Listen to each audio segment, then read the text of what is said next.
Hello दोस्तों, आप लोगों का हमारे चैनल पर बहुत स्वागत है। आप लोगों का प्यार दुलार मिल रहा है, लाइक सब्सक्राइब का भरमार देखते हुए फिर से मैं एक अगला सेट लेकर आया हूं, जो 10 अगस्त 2018 को द्वितीय पाली में हुआ था।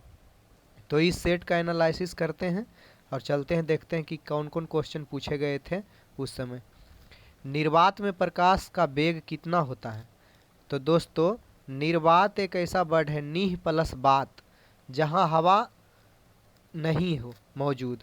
तो ऐसे सिचुएशन में प्रकाश का वेग 3 × 10⁻8 मीटर पर सेकेंड स्क्वायर होता है। 3 × 10⁻8 मीटर पर सेकेंड स्क्वायर के वेग से निर्वात में प्रकाश गमन करती है। प्रकाश वर्ष पूछता है एग्जाम में, प्रकाश वर्ष किसका मात्रक है? दूरी का, समय का, ये सब दोस्तों। तो याद रखेंगे कि प्रकाश वर्ष दूरी का मात्रक है और दूरी का सबसे बड़ा मात्रक होता है पारसेक दोस्तों। एक पारसेक में 3.26 प्रकाश वर्ष होते हैं। नेक्स्ट क्वेश्चन देखते हैं। वर्ग रेखा से वैसे ही संबंधित है जैसे घन वर्ग से, ये सब ध्यान रखेंगे। मैथ और रीजनिंग का कुछ दोस्तों का आया था कि मैथ रीजनिंग भी करवाइए। मैथ रीजनिंग में बहुत लंबा वीडियो हो जाएगा दोस्तों, और हो सकता है मेरे मैथ बनाने के स्टाइल से आप प्रभावित ना हो, इसलिए जिसको जितना जिस लैंग्वेज में आपको समझ में आ रहा है उसी में आप प्रयास करें। नेक्स्ट क्वेश्चन देखते हैं, इसीलिए मैं जीके और बाकी क्वेश्चनों का एनालिसिस करता हूँ। पुरुष में प्राथमिक यौन अंग होता है। पुरुषों में प्राथमिक यौन अंग होता है दोस्तों, क्या चीज? तो जैसे महिलाओं में होता है डिंब ग्रंथि, महिलाओं में क्या होता है? डिंब ग्रंथि होता है। उसी तरह से पुरुषों में प्राथमिक यौन अंग होता है वृषण, जिसको शुक्राणु भी बोलते हैं। वृषण जिसमें शुक्राणु होता है दोस्तों, सॉरी, बनते हैं वृषण में शुक्राणु। शुक्राणु का निर्माण कार्य होता है। और वृषण बहुत ही शरीर का ऐसा भाग होता है दोस्तों, वृषण, जो बहुत ही ठंडा होता है। ठंडा होने का कारण ये भी है, जैसे बहुत सारे मेडिकल स्टोर से दवाई वगैरह लेते हैं तो वो लिखा हुआ रहता है उसके पैकेट वगैरह में कि इसे कूल और ड्राई प्लेस पे रखें। तो उसी तरह से वृषण में तो शुक्राणु होते हैं, अगर गर्मी में वे सब मर भी सकते हैं, इसलिए भगवान ने ऐसा निर्माण किया है जिससे वो ठंडी थैली में रहे। नेक्स्ट क्वेश्चन देखते हैं। तो वृषण इसका आंसर हो जाएगा। नेक्स्ट क्वेश्चन, विश्व के सबसे बड़े खारे रेगिस्तानों में एक कच्छ का रण भारत के किस राज्य में स्थित है? तो गुजरात में है दोस्तों कच्छ का रण। कच्छ का रण में याद रखे होंगे, भारत में जंगली गधे कहाँ पाए जाते हैं? तो कच्छ के रण में ही पाए जाते हैं। और विश्व का सबसे बड़ा रेगिस्तान सहारा रेगिस्तान होता है। तो ये भी याद रखेंगे कि विश्व का सबसे बड़ा रेगिस्तान कौन है? सहारा। और ठंडा रेगिस्तान, रेगिस्तान दो प्रकार के होते हैं दोस्तों, गर्म रेगिस्तान और ठंडा रेगिस्तान। तो ठंडा रेगिस्तान में अंटार्कटिका आता है। अब भारत तथा पाकिस्तान दोनों में फैला हुआ है थार रेगिस्तान, जो वर्ल्ड का 17वां सबसे बड़ा रेगिस्तान है, वर्ल्ड का 17वां सबसे बड़ा रेगिस्तान। नेक्स्ट क्वेश्चन,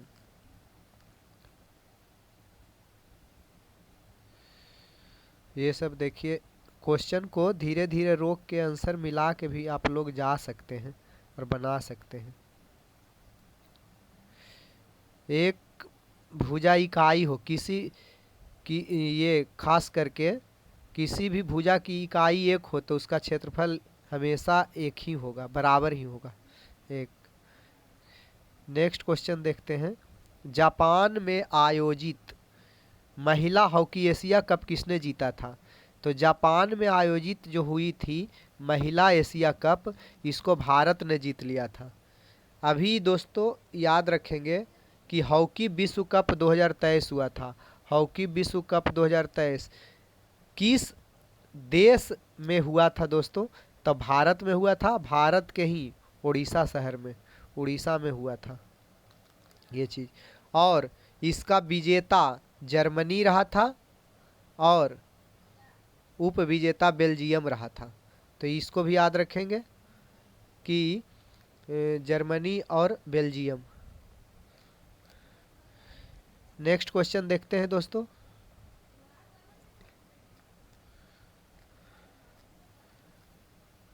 गति का पहला समीकरण किसके बीच संबंध दर्शाता है? गति का पहला जो है समीकरण वेग और समय के बीच दर्शाता है। v बराबर u प्लस ए टी, वेग और समय के बीच के संबंध को दर्शाता है गति का पहला समीकरण। और गति का नियम न्यूटन के भी द्वारा दिया गया था। कितने नियम न्यूटन के द्वारा दिया गया है ये कमेंट बॉक्स में कमेंट करेंगे आप लोग। नेक्स्ट क्वेश्चन देखते हैं। मध्यानुपाती निकालने का है। 18 नंबर क्वेश्चन है, 2017 में दिल्ली सरकार के मुख्य सचिव के रूप में किसे नियुक्त किया गया?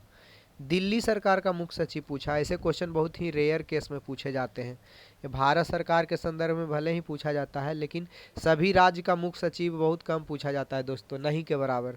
इसलिए कुछ भारत सरकार के प्रमुखों का रट लेंगे। जैसे पीएम के प्रधान सचिव जो है, प्रधानमंत्री के प्रधान सचिव है पीके मिश्रा जी हैं, पीके मिश्रा जी हैं। कैबिनेट सचिव अभी हमारे भारत सरकार के राजीव गाबा जी हैं, राजीव गाबा जी हैं। विदेश सचिव है विनय मोहन क्वात्रा जी, विदेश सचिव विनय मोहन क्वात्रा जी। गृह सचिव कौन है? घर का रक्षा करते हैं भल्लाल देव, बाहुबली वाले। गृह सचिव कौन है? ए के भल्ला, ए के भल्ला याद रखेंगे, ट्रिक के तौर पर बोल दिए दोस्तों भल्लाल देव, लेकिन गृह सचिव हमारे ए के भल्ला जी हैं। राष्ट्रीय सुरक्षा सलाहकार सभी लोगों को पता होगा, ये अजीत डोभाल जी हैं, अजीत डोभाल जी। बहुत शानदार व्यक्तित्व है इनका, पढ़ने का है दोस्तों, पढ़ सकते हैं आप निकाल के इनका व्यक्तित्व मोटिवेट होने के लिए। नेक्स्ट क्वेश्चन देखते हैं। यांत्रिक ऊर्जा जो होती है किसका किसका सम्मिश्रण है? किसको किसको मिलके? यानी यांत्रिक ऊर्जा में दो प्रकार के ऊर्जाओं का सम्मिलन है, गतिज ऊर्जा और डैश ऊर्जा, तो स्थितिज ऊर्जा। तो गति, ये बराबर क्वेश्चन पूछ रहा है दोस्तों, देखे पिछले सेट में भी देखे थे, इसलिए इसको याद रखेंगे। और ऊर्जा का रूपांतरण भी पढ़ लेंगे, जैसे कौन सा यंत्र किस ऊर्जा को किस ऊर्जा में बदल देता है, इस चीज को भी बहुत आयत मात्रा में क्वेश्चन पूछे जाते हैं। जैसे मोमबत्ती रासायनिक ऊर्जा को जो है प्रकाश ऊर्जा एवं ऊष्मा ऊर्जा में बदल देती है, तो उसी तरह से मोटर जो है विद्युत ऊर्जा को यांत्रिक ऊर्जा में बदल देता है, जनरेटर यांत्रिक ऊर्जा को विद्युत ऊर्जा में बदल देता है। तो ऐसे ऊर्जा रूपांतरण वाले चीजों का भी अध्ययन आप लोग करके ही एग्जाम में जाएंगे। नेक्स्ट क्वेश्चन देखते हैं। निम्नलिखित में से मानव मस्तिष्क का वह हिस्सा कौन सा है जिसमें विचारों का संग्रह होता है? बहुत सारे विचारों का संग्रह। तो याद रखेंगे मोटा मोटी याद के तौर पर कि 3 भाग मस्तिष्क के होते हैं। ये होता है पश्च भाग, ये एक होता है अग्र भाग और एक होता है मध्य भाग। तो सोचने समझने की शक्ति पश्च भागों में होती है, सोचने समझने की शक्ति पश्च भागों में होती है। सुनना, गंध, अभी जो हम लोग खुद पढ़े विचारों का संग्रह जो स्मृति होता है, ये सब अग्र भाग में होता है। और लार, उल्टी, रक्तचाप, ये सब होता है दोस्तों पश्च भागों में, ये सब। अच्छा, मस्तिष्क में सूचनाओं का आदान प्रदान करने के लिए और यादाश्त शक्ति ये सब संग्रह करने के लिए जिम्मेवार न्यूरॉन होते हैं। और ऐसा माना जाता है, वैज्ञानिकों के द्वारा कहा गया है कि हमारे मस्तिष्क में करीब 100 अरब न्यूरॉन पाए जाते हैं। Next question.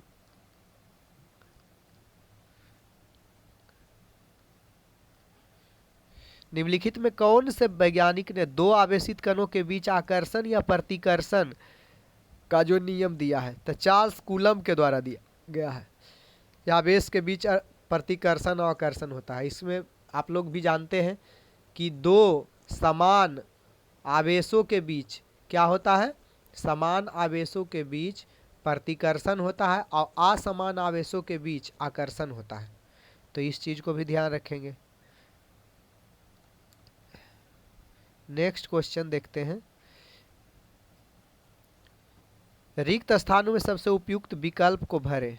ध्वनि का पिच जो होता है इसके डैश पर निर्भर करता है, तो आवृत्ति पर निर्भर करता है दोस्तों। आवृत्ति का मात्रक हर्ट्ज होता है, आवृत्ति का मात्रक हर्ट्ज होता है। और ध्वनि सामान्य एनटीपी, एनटीपी मतलब नॉर्मल टेम्परेचर एंड प्रेशर, सामान्य एनटीपी सामान्य ताप एवं दाब पर ध्वनि जो है वायु में 330 मीटर से लेकर 332 मीटर पर सेकेंड तक यात्रा करती है।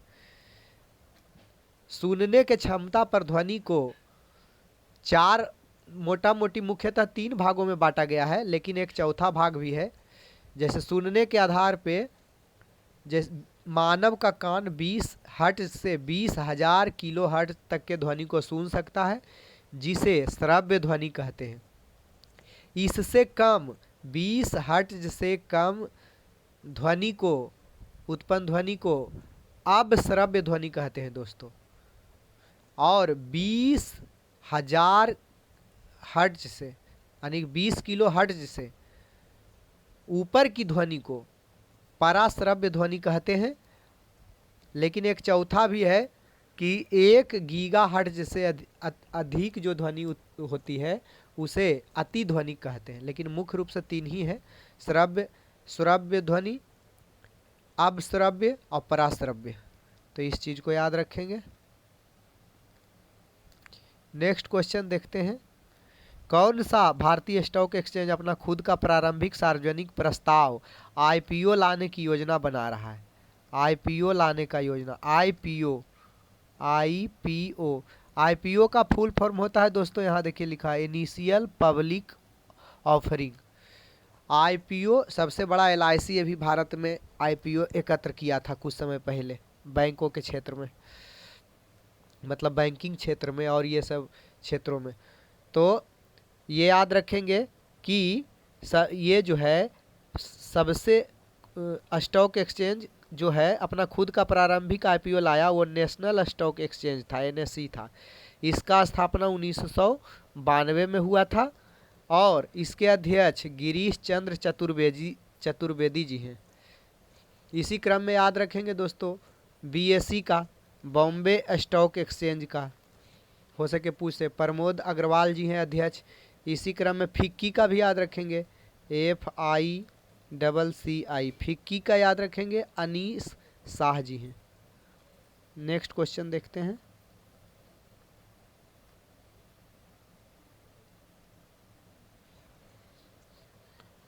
निम्नलिखित में के किस खिलाड़ी ने हाल ही में आत्मकथा पुस्तक एस अगेंस्ट ऑड्स लिखी है? ये सानिया मिर्जा के द्वारा लिखा गया है।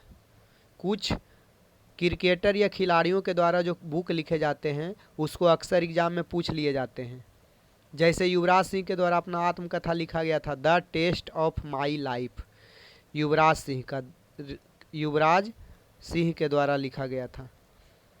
इस तरह से VVS लक्ष्मण के द्वारा भी लिखा गया है एक book 281 and it's beyond, 281 run मारे थे VVS लक्ष्मण, उसी के बारे में लिखे थे।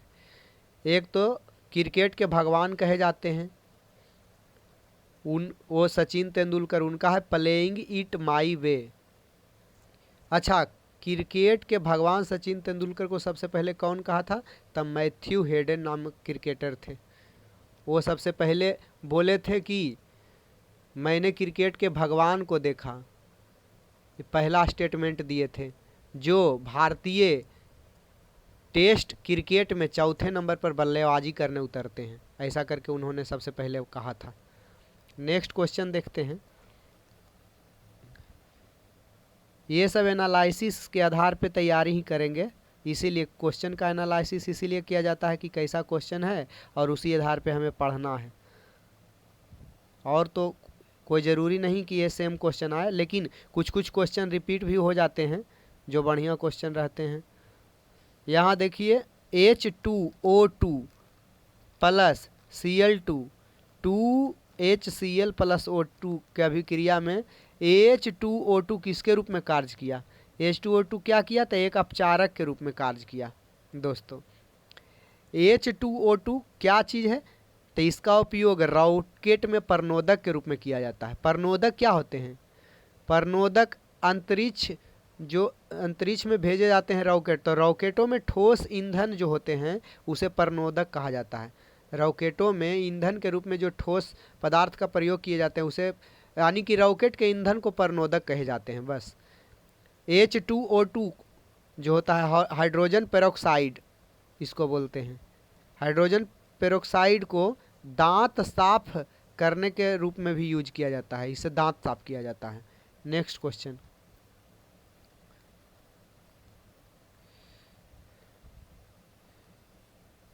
इतना किलोमीटर दायां बायां, ये क्वेश्चन भी बराबर आता है। नेक्स्ट क्वेश्चन है 2017 के चुनाव के बाद किसने गोवा के मुख्यमंत्री के रूप में कार्यभार ग्रहण किया? गोवा के मुख्यमंत्री के रूप में तब मनोहर पर्रिकर किए थे। अभी याद रखेंगे गोवा की राजधानी क्या है? पणजी है। गोवा की राजधानी पणजी है। और गोवा की राजधानी पणजी तो है ही। गोवा सबसे पहले पुर्तगालियों के द्वारा कब्जा किया गया था और सबसे बाद में पुर्तगालियों के द्वारा आज़ाद किया गया 1961 में। पुर्तगाली के द्वारा 19 दिसंबर 1961 को गोवा से मुक्ति हुआ और राज्य का दर्जा 30 मई, याद रखेंगे, 30 मई 1987 को गोवा को राज्य का दर्जा दिया गया। गोवा के मुख्यमंत्री सीएम कौन है दोस्तों? प्रमोद सावंत जी है और राज्यपाल हैं PS श्रीधरन पिल्लई जी। नेक्स्ट क्वेश्चन देखते हैं। जोड़े ये बंच के रूप में पाया जाता है। भेड़ लोग होता है फ्लॉक के रूप में, उसके झुंड को बोला जाता है फ्लॉक। नेक्स्ट क्वेश्चन देखते हैं। कौन सा जीव पुनर्जनन और मुकुलन द्वारा प्रजनन जो है कर सकता है? पुनर्जनन और मुकुलन द्वारा, मतलब पुनर्जनन करता है और मुकुलन जो प्रजनन की विधियां, इसके द्वारा कौन सा जीव कर लेता है ऐसा सिचुएशन में? तो इसको भी याद रखेंगे कि ये जो है प्रजनन और मुकुलन द्वारा प्रजनन जो करते हैं वो हाइड्रा होते हैं। हाइड्रा जो होते हैं मुकुलन और पुनर्जनन द्वारा, क्योंकि पुनर्जनन मतलब टूट के बिखरना, फिर से वो खुद से पुनर्जनन हो जाते हैं और मुकुलन कर लेते हैं। प्लाज्मोडियम का अगर पढ़े होंगे तो प्लाज्मोडियम क्या है? तब प्लाज्मोडियम मलेरिया उत्पन्न करने में महत्वपूर्ण भूमिका निभाता है। अब भारत सरकार के द्वारा जो है मलेरिया के से उन्मूलन का लक्ष्य कब रखा गया है? तो 2030 याद रखेंगे। 2030 भारत को मलेरिया से मुक्त करना, ये लक्ष्य रखा गया है। नेक्स्ट क्वेश्चन देखते हैं दोस्तों। कौन एक बॉर्डर लाइन तत्व नहीं है? बॉर्डर लाइन तत्व क्या होते हैं दोस्तों?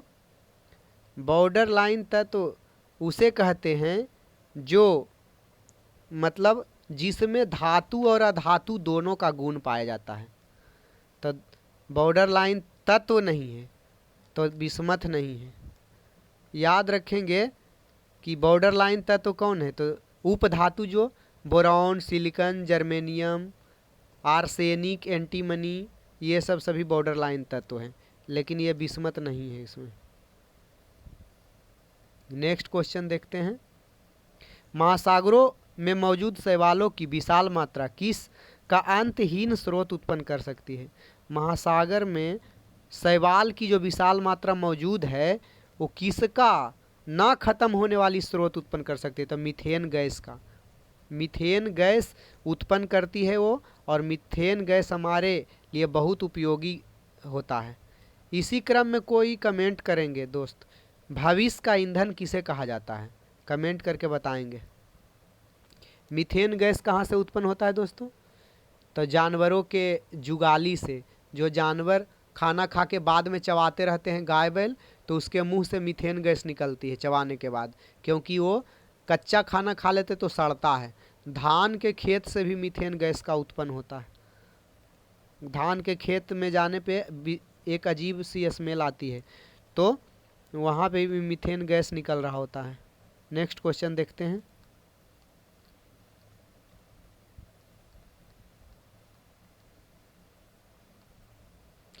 दो 2017 में प्रकाशित भारतीय अंग्रेजी उपन्यास व्हेन डिम्पल मेट ऋषि के लेखक कौन है? तो संध्या मेनन जी।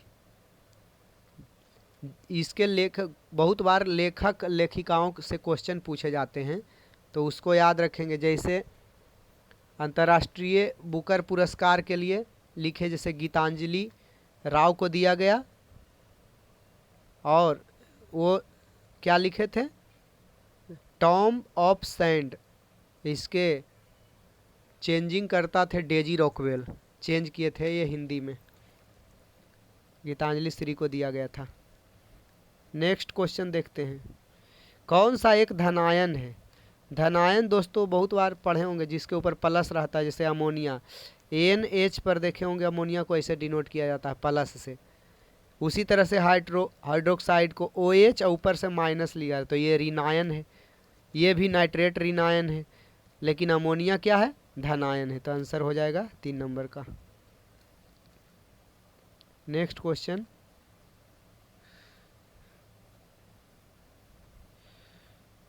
संक्रमण तत्व क्या होते हैं? तो संक्रमण तत्व का परिभाषा ही है ये दिया हुआ, कि वह तत्व जिसके 2 सबसे बाहरी सेल अधूरे होते हैं उसे संक्रमण तत्व कहते हैं। तो इस परिभाषा को रट लीजिएगा कि वैसा तत्व जिसके 2 सबसे बाहरी सेल अधूरे होते हैं, उसमें एक भी इलेक्ट्रॉन का अष्टक पूरा नहीं रहता, अधूरा रहता है, इसीलिए जो है उसे संक्रमण तत्व कहते हैं। Next question. एक मिश्र धातु किसका उदाहरण है? मिश्र धातु दोस्तों, मिश्र धातु में माने धातुओं का मिश्रण। तो जैसे मान लिया जाए स्टील, लोहा, क्रोमियम, निकेल से मिलकर बनता है, तो तीनों ठोस है, यानी कि ठोस चीज को जब मिला के बनाया जाता है तो मिश्र धातु हो गया। तो ठोस विलयन हो गया, तीनों ठोस है। तो इससे वो सिंपल क्वेश्चन है। नेक्स्ट क्वेश्चन देखते हैं।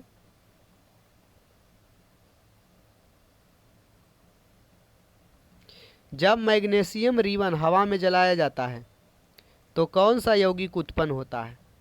जब मैग्नीशियम Mg को हवा में जलाया जाता है, हवा में किसके साथ जलेगा? ऑक्सीजन के साथ, तो MgO बनेगा। तो मैग्नीशियम ऑक्साइड बनता है, MgO बनता है। सिंपल क्वेश्चन है। मैग्नीशियम ऑक्साइड यहाँ पे दिया हुआ है 2 नंबर में। कुछ क्वेश्चन है जो एकदम सिंपल है, थोड़ा सा भी पढ़े रहिएगा तो उसको बना लीजिएगा। नेक्स्ट क्वेश्चन देखते हैं। 56 नंबर क्वेश्चन दोस्तों था मैग्नीशियम वाला। 57, 58, 59 नंबर क्वेश्चन है दोस्तों। धातु A धातु B को प्रतिस्थापित करती है। कोई भी घोल में, घोल है, एक विलयन है, इसमें धातु A जो है B को प्रतिस्थापित करती है, यानी B के जगह पर A चल जाती है। तो धातु A क्या है? इसका मतलब B की तुलना में अधिक क्रियाशील A है, तब तो A B को हटा के उसका जगह ले लिया। यानी कि धातु A जो है B के तुलना में अधिक क्रियाशील है, प्रतिक्रियाशील है, इसलिए उसका जगह ले लेता है। ऐसे भी जो अधिक प्रतिक्रियाशील होते हैं वह दूसरे का जगह लेते हैं। नेक्स्ट क्वेश्चन देखते हैं।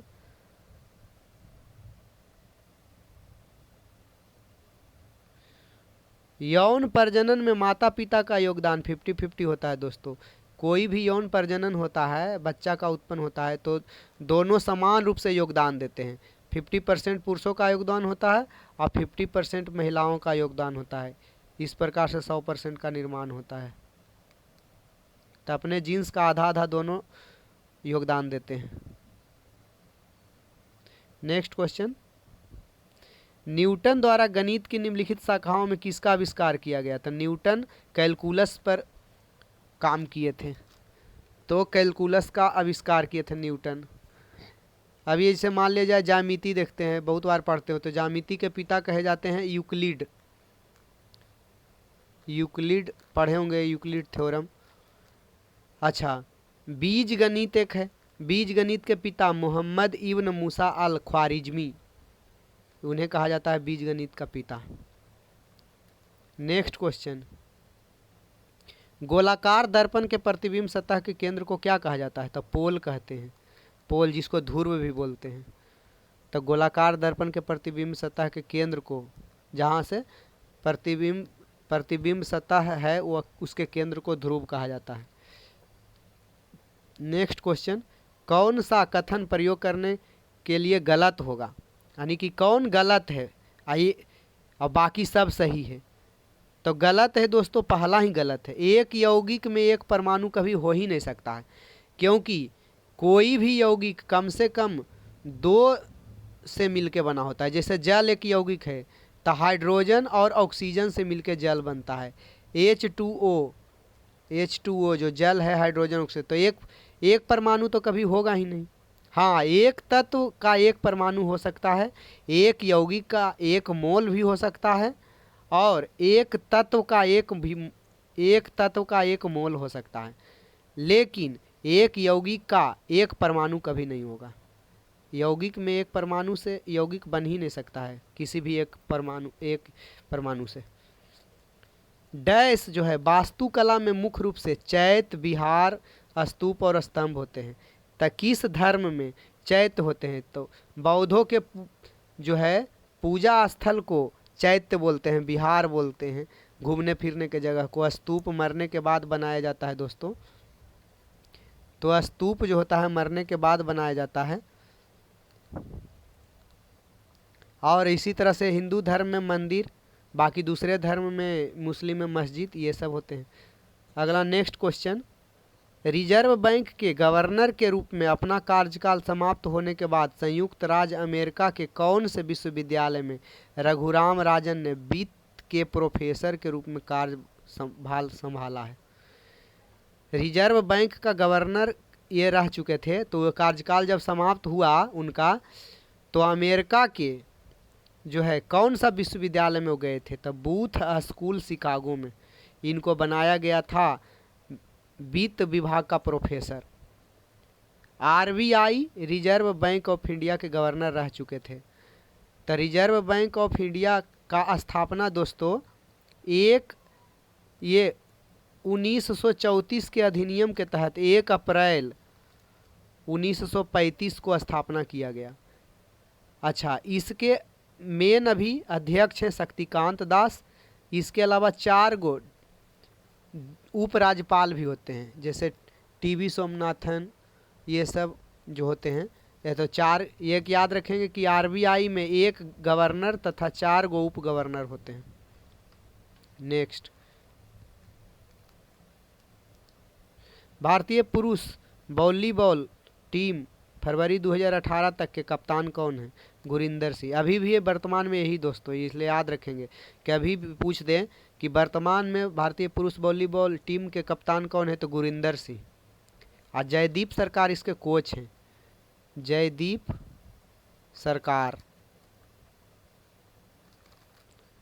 भारतीय पुरुष वॉलीबॉल टीम के कोच है जयदीप सरकार, कैप्टन है गुरिंदर सिंह। क्रिकेट वगैरह का तो सब याद रखता है दोस्तों, लेकिन ये सब का भी याद रखेंगे, बहुत बार पूछ देता है, और ये सब क्वेश्चन प्लस पॉइंट दिलाते हैं। ये सब क्वेश्चन सभी लोगों को याद नहीं रहता है। नेक्स्ट क्वेश्चन देखते हैं। और इस तरह से ये सेट यहाँ पे ख़त्म हो गया। आप लोगों का भरपूर प्यार दुलार मिलता है, यहाँ तक अगर आप देख रहे हैं उसके लिए बहुत बहुत थैंक यू। और इसी तरह अपना प्यार दुलार बनाए रहें, अभी बहुत सारे लोगों का प्यार दुलार देखने को मिल रहा है। और इस तरह से आप लोगों के लिए भविष्य में भी NTPC का सेट और RPF का सेट, सभी का सेट ला के एनालिसिस करता रहूँगा। तब तक के लिए बाय।